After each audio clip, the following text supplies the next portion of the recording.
Hello friends, आज Bihar state previous year सितंबर 2023 का paper आगे के प्रश्न जो हैं 78 से आज हम इस पर डिस्कशन करेंगे। प्रश्न नंबर 78, अपने सभी नागरिकों को समान मताधिकार प्रदान करने वाला पहला देश कौन सा था? तो ये था आपका न्यूजीलैंड। ठीक है। नेक्स्ट क्वेश्चन 79, न्यूजीलैंड 1893 में सभी लोगों को समान मताधिकार देने वाला पहला देश भी बना था। आयोग ने आंसर इसका सी माना था, चीन माना था, बट ये चीन ना होकर के न्यूजीलैंड होगा। नेक्स्ट क्वेश्चन, भारतीय संविधान में मौलिक अधिकार किस देश से लिया गया है? ये तो हम सभी को पता है कि मौलिक अधिकार हम अमेरिका से लिया गया है। हमारे संविधान में जो लिखित है वो 7 मौलिक अधिकार हैं, लेकिन संविधान संशोधन द्वारा देखिए ये 44वें संविधान संशोधन द्वारा जो आर्टिकल 6 मतलब 6वां जो था संपत्ति का अधिकार अनुच्छेद 31 उसको हटा दिया गया है और उसको भाग 12 में 300 क के तहत उसको वर्तमान में कानून विधि का कानून बना दिया गया है, विधि का अधिकार। ठीक है। नेक्स्ट क्वेश्चन है हमारा 80 क्वेश्चन, मैं जो कर देती हूँ। 80 क्वेश्चन, राज्यसभा का सभापति कौन होता है? उपराष्ट्रपति होता है, जिसे पीठासीन अधिकारी पीठासीन अधिकारी भी कहा जाता है। वो उपराष्ट्रपति का पद सभापति होगा। मतलब अगर वो उपराष्ट्रपति है, जो भी उपराष्ट्रपति पद पे होंगे वो राज्यसभा के सभापति ऑटोमेटिक उस पद के दावेदार होंगे। ठीक है। जब तक वो उपराष्ट्रपति, अगर वो उपराष्ट्रपति नहीं होंगे तो वो राज्यसभा के सदस्य भी मतलब सभापति भी नहीं होंगे। ठीक है।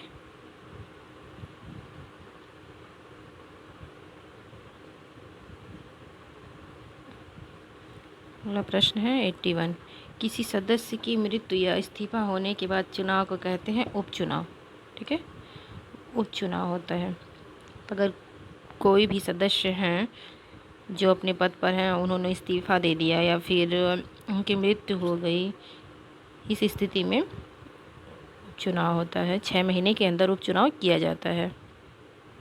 82, मतदान करने की कम से कम उम्र 18 होनी चाहिए। ये पहले 21 वर्ष था। 1988 में पहले ये 21 वर्ष था, जो 61वें संविधान संशोधन द्वारा लोकसभा के साथ साथ विधानसभा चुनाव वोट डालने की उम्र 21 वर्ष दिया गया था, जिसको 18 वर्ष कर दिया गया है। 83 नंबर, सर्वाधिक लोकप्रिय चुनाव आयुक्त थे ये टी.एन. सेशन सर्वाधिक लोकप्रिय चुनाव आयुक्त थे और इन्होंने, पता है आपको, देखिए ये 10वें मुख्य चुनाव आयुक्त थे। वो 12 दिसंबर 1990 से 90 के दौरान भारतीय चुनाव प्रणाली में कई बदलाव किए। मतदाता पहचान पत्र, जो आईडी होता है ना, मतदाता सूची में हमारा नाम होता है और वो आईडी होती है वोटर आईडी भी इन्हीं का देन है। और उन्हें देखिए रेमन मैगसेसे अवार्ड से भी सम्मानित किया गया है। 84, बिहार बंगाल से अलग कब हुआ? इसका आंसर चारों में से चारों नहीं है, जो मतलब ऑप्शन में दिया हुआ था उस समय 1911 या 1912 में बिहार प्रांत के विधान 1 अप्रैल 1912, और आयोग ने इसका उत्तर 36 माना। 36 में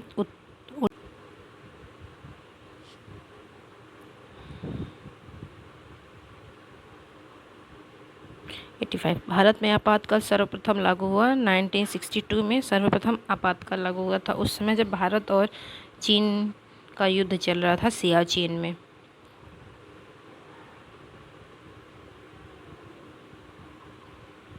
अमेरिका में राज्यसभा को क्या कहा जाता है?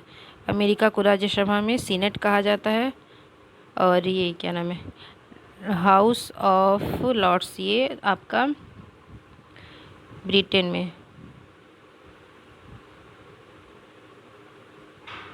में कहा जाता है।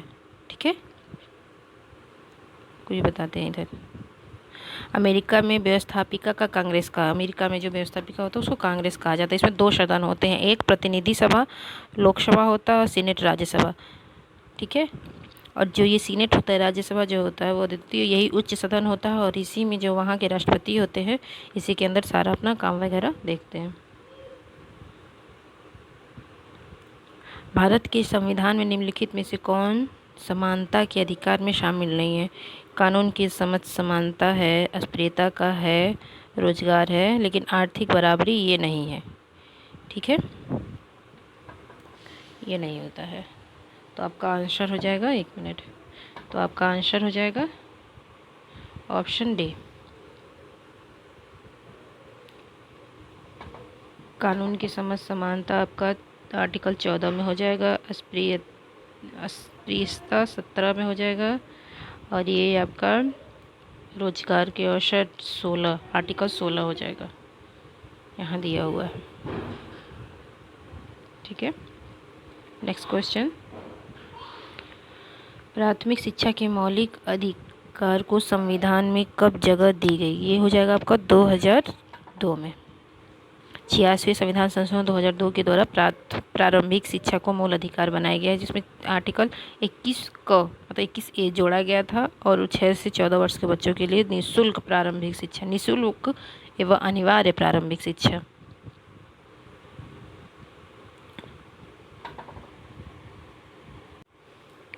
निम्नलिखित में भारत के लिए कौन सा कथन सही है? यहाँ धार्मिक स्वतंत्रता का अभाव है, बिल्कुल नहीं है। यह धर्म की प्रधानता है, ये बिल्कुल भी नहीं है। धर्मनिरपेक्ष के सिद्धांत है, बिल्कुल। धार्मिक सौहार्द का अभाव, बिल्कुल नहीं। तो आपका आंसर हो जाएगा ऑप्शन सी। ठीक है, पहली से धर्मनिरपेक्ष। आपको पता होना चाहिए कि धर्मनिरपेक्ष शब्द हमारे मौलिक जो संविधान बना हुआ था उसमें नहीं था। धर्मनिरपेक्ष 42वें संविधान संशोधन अधिनियम 1976 के द्वारा जोड़ा गया था। जब हम लैंगिक विभाजन की बात करते हैं तो हमारा अभिप्राय होता है स्त्री पुरुष के बीच अंतर थोड़ी ना होना है। समाज में स्त्री और पुरुष को दी गई असमान भूमिकाएं, हाँ ये सही होगा। समाज में स्त्री पुरुष में थोड़ी ना भेदभाव करते हैं, भेदभाव किस में करते हैं हम? उनकी भूमिकाएं। जैसे जो स्त्री है वो नर्स है, तो नर्स का काम जो करती हैं वो स्त्रियां करती हैं, और पुरुष जो हैं वो गाड़ी चलाते हैं तो गाड़ी पुरुष ही चलाते हैं। अगर कोई महिला चलाए तो हम देखेंगे तो ही महिला गाड़ी चला रही है। जस्ट ऐसे ही ये भूमिकाएं जो हमारे समाज ने स्त्री और पुरुष की भूमिकाओं को बांट रखा है। इनमें कौन लोकतंत्र को मजबूती प्रदान नहीं करता? ये याद रखिएगा, देखिए नहीं करता है। विविधता में एकता बिल्कुल करता है, सर्वधर्म समभाव ये भी करता है, और विविधताओं में सामंजस्य का अभाव होगा तब तो दिक्कत होगी। ठीक है, मजबूती नहीं प्रदान होगी, क्योंकि हम कहते हैं हमारा देश विविधता में एकता है। ठीक है, तो ये हमारा उत्तर हो जाएगा आंसर सी। ठीक है, राज्यसभा का सभापति, फिर देखिए ये रिपीट क्वेश्चन है। राज्यसभा का सभापति कौन होता है? उपराष्ट्रपति। क्वेश्चन नंबर 93, भारत का राष्ट्रपति अपना त्याग पत्र किसको देता है? तो उपराष्ट्रपति को देते हैं। ठीक है, उपराष्ट्रपति राष्ट्रपति को देते हैं, राष्ट्रपति उपराष्ट्रपति को देते हैं। भारत में कौन सी दलीय व्यवस्था है? ये तो हमें पता ही है, हमारे यहाँ बहुदलीय है, एक दल नहीं बहुदलीय है भारत में। निम्नलिखित में कौन सा कार्य राजनीतिक दल का नहीं है? मतलब राजनीतिक दल जो है वो नहीं करते हैं। तो इसमें निर्वाचन में भाग लेते हैं, जनमत का निर्माण करते हैं। इसमें याद रखिएगा ये नहीं दिया हुआ है। सरकार की आलोचना करते हैं। सामाजिक आर्थिक आंदोलन को ये नहीं करना, आंदोलन नहीं भड़काना। किसी भी राजनीतिक का कार्य आंदोलन भड़काना नहीं होता है, जो गलत है वही सही है। भारतीय समाज पार्टी मतलब बीजेपी का जो मुख्य सिद्धांत क्या है? तो उनका मुख्य सिद्धांत है आधुनिकता। ठीक है,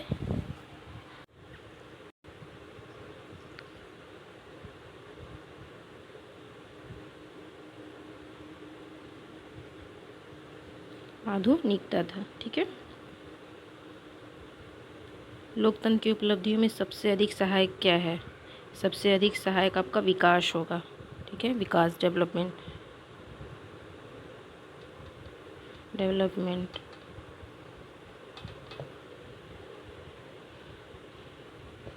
ठीक है,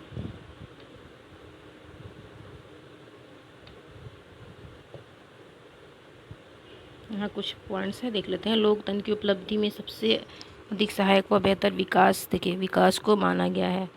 इसमें आते हैं नागरिकों समानता का अधिकार देना, व्यक्ति की गरिमा को बढ़ाता है, जिस सरकार की उम्मीद में गलतियों को सुधारने की गुंजाइश होती है। ठीक है, इतने सारे पॉइंट्स हैं। किस आधार पर लोकतंत्र को सर्वोत्तम शासन कहते हैं?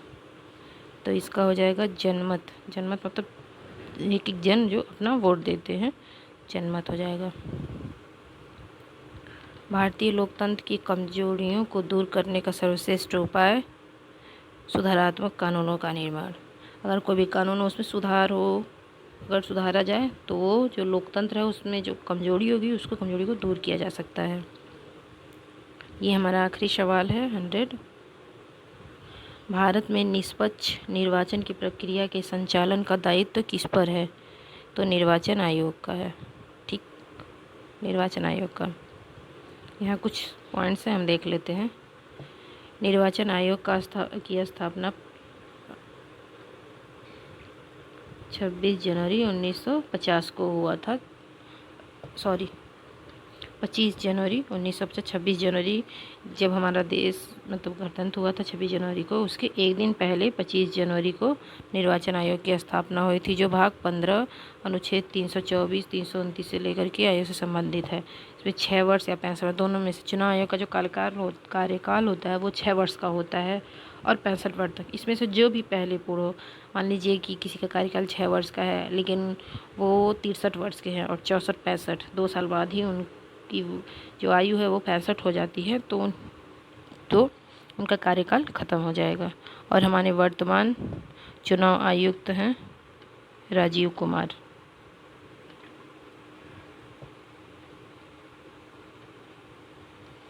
हमारे वीडियो को देखने के लिए आपका बहुत बहुत धन्यवाद। Thank you. ऐसे ही और वीडियो देखने के लिए लाइक